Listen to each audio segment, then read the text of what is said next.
আরে আরে এটা কে রে? উড়িস শালা রে, আজকে আমরা চট্টগ্রামে ঘুরতে গেছি, তাও আবার আমার জীবনে প্রথমবার। আরে শালা, একটার পর একটা মেরে, এগুলো কি রে? জামের কি হয়? ও সরি, এগুলো তো আমি, আমার জামের বউ আমি।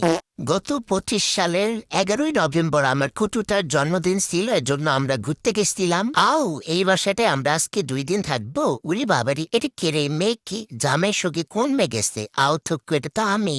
আও থুক্কু, জামের জন্মদিন বেড়া হচ্ছে বড়, বাট আজকে আমি উল্টাপাল্টা বলতেছি কেন? হোটেলগুলোতে এমন বড় বড় পেস্ট দেয়, এটা দিয়ে তো আমার 14 গোষ্ঠী ব্রাশ করতে পারবে। এই জামাই একটা ট্রাক ভাড়া করো তো রংপুরে নিয়ে যাবো। বেডারের সঙ্গে এমন ব্রাশ দেয়, এটা দিয়ে ব্রাশ করলে তো ডক্টরের কাছে যাওয়া লাগবে। আচ্ছা, এসিতে এই কোনার ভিতর রাখার দরকার কি? এটাকে আমি খুলে বাসায় নিয়ে যাবো যে লুকাই রাখছি?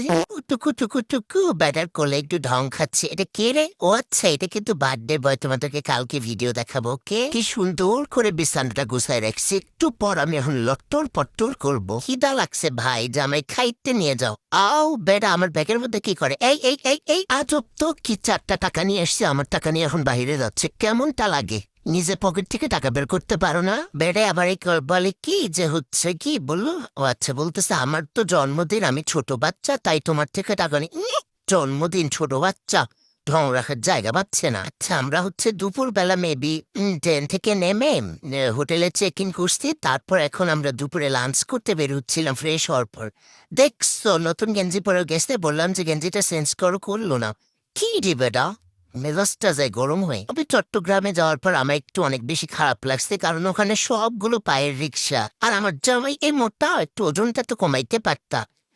এর জন্য হচ্ছে মামার রিক্সা টানতে অনেক কষ্ট হচ্ছিল। এই রিক্সাওয়ালা মামাটা আমাদের এলাকারই ছিল, এতে তার জন্য আবার ভালো লাগতেছিল, এর জন্য মামাকে বলছি 100 টাকা বেশি দিয়ে দিবা। শালা, উল্টা পাল্টা বকতেছি কেন? মানে আমার জামাইকে বলছে মামাকে একটু টাকা বেশি করে দিবা।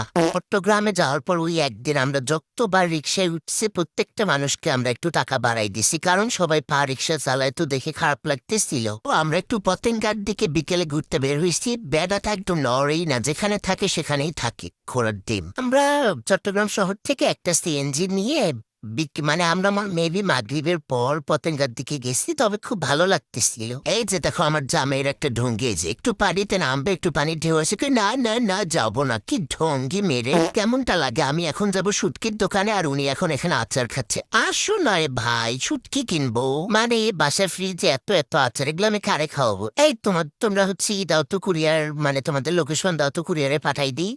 বাপরে বাপ, যেখানে আচার দেখবি সেখানে লেটকাই থাকবে। কি কিনবো আমি? আমি কিন্তু একদম সেরকম কেনাকাটা করতে পারি, বুঝছো? তোমরা চাইলে আমাকে এরপর যতগুলো ট্যুরে যাবে তোমাদের গাইড হিসেবে আমাকে নিতে পারো। আচ্ছা, আমাকে একদম বিরক্ত করে ছাড়ছিলাম, প্রত্যেকটা দোকানে গিয়ে দামাদামি করছি, যেখানে কম পাইছি সেখান থেকেই কিনছি। টু টু টু টু।